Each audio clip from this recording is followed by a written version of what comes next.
Hello everyone. हम लोगों ने पिछले वीडियो में प्लीडिंग के बारे में देखा था और प्लीडिंग के कुछ बेसिक रूल्स के बारे में देखे थे, जिसमें से फर्स्ट रूल्स था फैक्ट्स एंड नॉट लॉ और मटेरियल फैक्ट, जिसके बारे में हम लोगों ने पिछले वीडियो में देख रखा है। तो फैक्ट्स एंड नॉट लॉ क्या होता है कि ये जो फैक्ट्स एंड नॉट लॉ है ये प्लीडिंग का फर्स्ट प्रिंसिपल है, जिसमें ये कहा जाता है कि किसी भी प्लीडिंग में सिर्फ फैक्ट्स प्लीड होगा, लॉ प्लीड नहीं कर सकते हैं। और दूसरा है मटेरियल फैक्ट।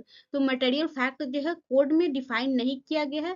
मटेरियल फैक्ट वो फैक्ट होता है जो कि प्लीडिंग में क्या, प्लीडिंग प्लेंटिफ के प्लेंट में और डिफेंडेंट के डिफेंस में पे जो डिपेंड करता है वही मटेरियल फैक्ट होता है। Fact and not evidence. The pleading should contain a statement of material fact on which the party relies.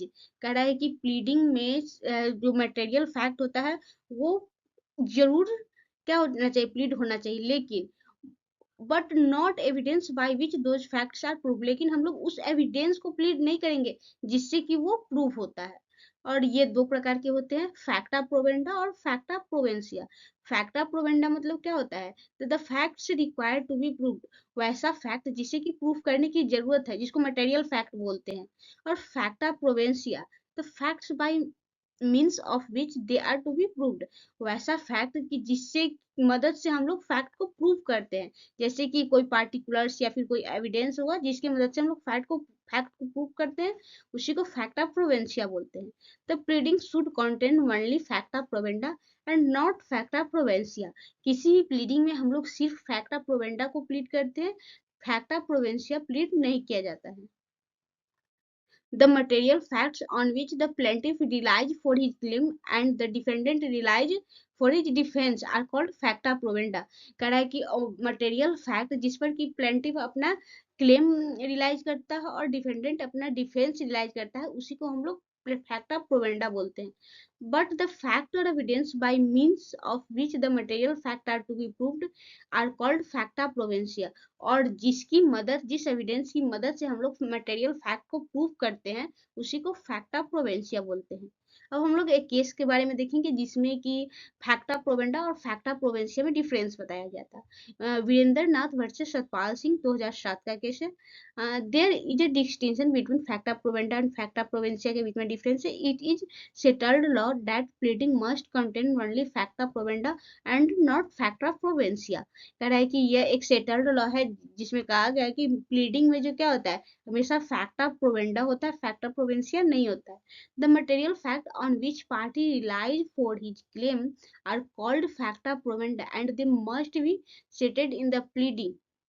कह रहा है कि मटेरियल फैक्ट जिसमें कि पार्टी रिलाइज करता है क्या, अपना क्लेम, जिसे फैक्टा प्रोवेंडा करते हैं, दे must be stated in the pleading, और जिससे उसे प्लीडिंग में कहना ही होगा, कंटेंट करना ही होगा। But the facts and facts by means facta probanda are proved and which are nature of facta probantia need not be set out in the pleading. और कह रहा है कि जिसकी मदद से फैक्टा प्रोवेंडा प्रूव होता है, उसे हम लोग प्लीडिंग में नहीं डालेंगे। कॉन्साइज फॉर्म, ये चौथा बेसिक रूल्स है। The pleading should be drafted with sufficiently brevity and precisation. कोई भी प्लीडिंग जो होता है वो ड्राफ्ट होता है, वो पर्याप्त होना चाहिए और निश्चित होना चाहिए और उसमें प्रेसाइज फॉर्म में होना चाहिए। The material fact should be stated precisely, sufficiently and coherently. The pleading must be precise, specific and unambiguous. कोई भी मटेरियल फैक्ट जो हम लोग प्लीड करते हैं, तो वो क्या होना चाहिए, मटेरियल फैक्ट वो पर्याप्त होना चाहिए, प्रिसाइज होना चाहिए, कोहेरेंटली होना चाहिए। The pleading must be precise, specific and ambiguous. Pleading जो होता है वो हमेशा प्रिसाइज फॉर्म में और स्पेसिफिक फॉर्म में और एम्बिगियस फॉर्म में ही होना चाहिए। Every pleading should B divided into paragraph and sub paragraph. जितने भी प्लीडिंग है वो पैराग्राफ और सब पैराग्राफ में डिवाइड होना चाहिए। Each allegation should be content in the separate paragraph and sub paragraph. और जितने भी एलिगेशन है वो एक अलग पैराग्राफ में होना चाहिए और ये सब पैराग्राफ में होना चाहिए। And number must be mentioned in figure as well as in words. और जितने भी नंबर है वो फिगर के साथ साथ वर्ड में भी होना चाहिए। अब हम लोग प्लीडिंग के कुछ और रूल्स के बारे में जानते हैं। Every pleading must B signed by the party. प्रत्येक प्लीडिंग जो होता है वो पार्टी के द्वारा साइन किया हुआ होना चाहिए, या और by one of the party, किसी एक पार्टी के द्वारा, या बाय हिज प्लीडर, या फिर उसके प्लीडर के द्वारा। But if the party is unable to sign the pleading, अगर पार्टी साइन करने के लिए एबल नहीं है, it can be signed by any person authorised by him, तो वो किसी भी पर्सन के द्वारा साइन किया जा सकता है जो कि उसके द्वारा ऑथराइज किया गया हो। ये रूल 14 में दिया गया है। The verification must be signed on the affidavit, verification क्या होना चाहिए, एफिडेविट पे साइन होना चाहिए by the person verifying and must contain the date on which and place at which it was signed। कह रहा है कि जो पर्सन वेरीफाई कर रहा है तो वो जगह और डेट निश्चित रूप से उस पर कंटेंट लिखना चाहिए। The person verifying the pleading should B also furnish an affidavit in support of his pleading, और अपने प्लीडिंग के सपोर्ट में क्या एफिडेविट भी लगाना चाहिए। ये दो केस है इस पे, साथी विजय कुमार वर्सेस टोटा सिंह 2006 का केस है, और अब्दुल रजक वर्सेस मंगेश राजाराम वागले ये 2010 का केस है जिसमें ये बोला गया था।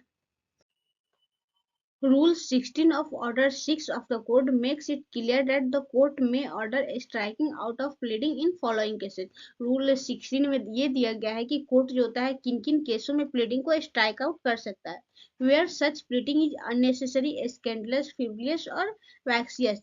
अगर प्लीडिंग जो होगा अननेसेसरी होगा, जिसका कोई मतलब नहीं होगा, स्कैंडलस, स्कैंडलस मीन्स होता है कि अफवाह होगा, तो फिर वो क्या होता है, वो कोर्ट जो होता है वो प्लीडिंग को स्ट्राइक आउट कर सकती है। या फिर where such pleading is tends to prejudice, embraces or delay a fair trial of suit। वो वैसा केस जहाँ प्लीडिंग जो होगा क्या कर रहा होगा, एक तरफा होगा या फिर लेट होगा जरूरत से ज्यादा, तो इन केसेस में कोर्ट जो है प्लीडिंग को स्ट्राइक आउट कर सकती है। When such pleading is otherwise an abuse of process of court, अगर कोर्ट जो प्लीडिंग जो होगा कोर्ट के प्रोसेस को भला बुरा कह रहा होगा, उसके अगेंस्ट होगा, तो क्या होता है, कोर्ट जो होते हैं उसको स्ट्राइक आउट कर सकती है।